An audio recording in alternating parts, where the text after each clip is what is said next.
ডাকসু হচ্ছে মাদকের আড্ডাখানা আর বেশ্যাখানা।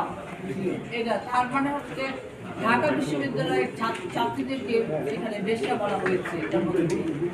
এর পরবর্তীতে আমরা দেখেছি যে জামাতের আমির ডাক্তার শফিকুর রহমান তিনি আল জাজিরার সাথে যখন সাক্ষাৎকার দেন সেখানে তিনি বলেছেন যে তাকে প্রশ্ন করা হয়েছিল যে না কোনো দেওয়া হয়েছে কিনা, কোনো প্রার্থী দেয় নারী প্রার্থী তাদের আছে কিনা। তিনি বলেছেন নারী প্রার্থী নয়, তবে তারা প্রক্রিয়ায় আছেন, তারা করবেন। বলছেন যে এত বছর পরেও তাদের একজনও প্রার্থীরা নয়, নারী প্রার্থী নয়, এই কথাটা বলেছেন।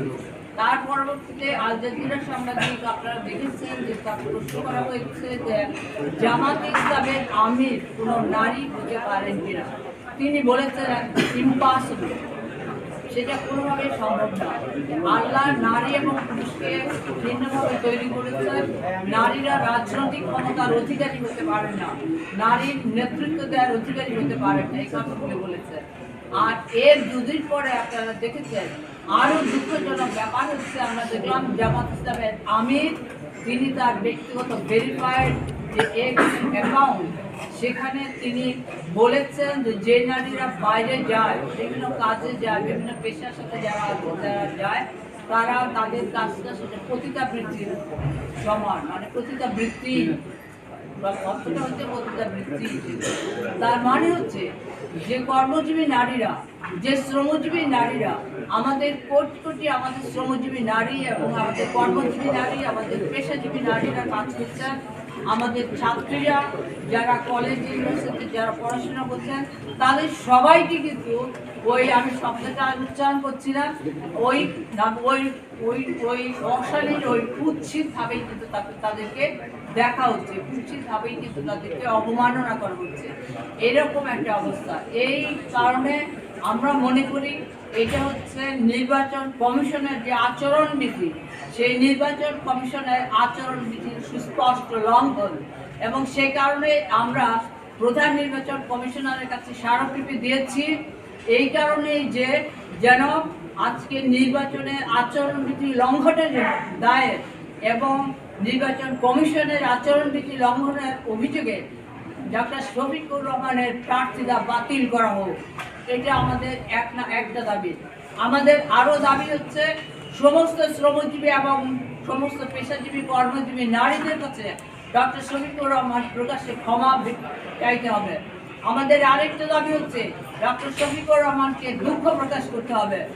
আরেকটা 4 নম্বর দাবি হচ্ছে আমাদের ডক্টর শফিকুর রহমানকে যে আচরণ জামাতের নেতৃবৃন্দ ধারাবাহিকভাবে নারী বিরোধী এবং এই যে পুরুষতান্ত্রিক বক্তব্য এবং অবমাননাকর কথা বলে চলেছেন, এগুলি অবিলম্বে এগুলো বন্ধ করতে হবে। আমাদের এই 4 দফা দাবি আমরা জানিয়েছি প্রধান নির্বাচন কমিশনারের কাছে, আমরা বলেছি আপনার কাছে আমরা এসেছি কারণ আপনি হচ্ছেন এখানে প্রধান ব্যক্তি, নির্বাচন কমিশনের প্রধান ব্যক্তি, এবং আচরণবিধি লঙ্ঘনের করার জন্য আপনাদের ব্যবস্থা নেওয়া উচিত।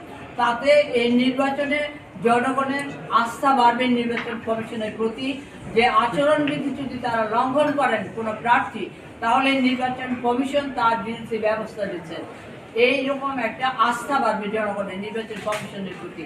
সেই অনুরোধ আমরা রেখেছি যে আমরা কিন্তু যথাযথ জায়গায় এবং সর্বোচ্চ জায়গায় শীর্ষ পদে আছে রাখছি নির্বাচন কমিশনের, সেই জন্য আপনার কাছে এসেছি। আমরা কিন্তু বিচার নিয়ে এসেছি, অভিযোগ নিয়ে এসেছি এবং আমাদের দাবি নিয়ে এসেছি।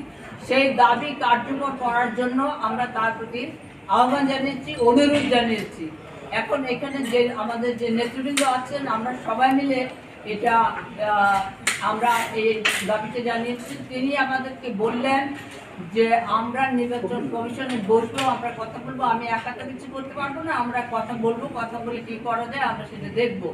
আরেকটা কথা তিনি বলেছেন যে ইলেকশন এনকোয়ারি কমিটি যেটা আছে প্রত্যেকটা এলাকায়, যেমন স্বামী প্রত্যেকটা আসনে যে আছে ইলেকশন এনকোয়ারি কমিটি যেটা আছে, যেমন বগুড়া 2 আসনে জামাতে এমপি যে কথাটা বলেছে সেখানে অভিযোগ করার জন্য, এই কথাগুলি ওনারা বলেছেন।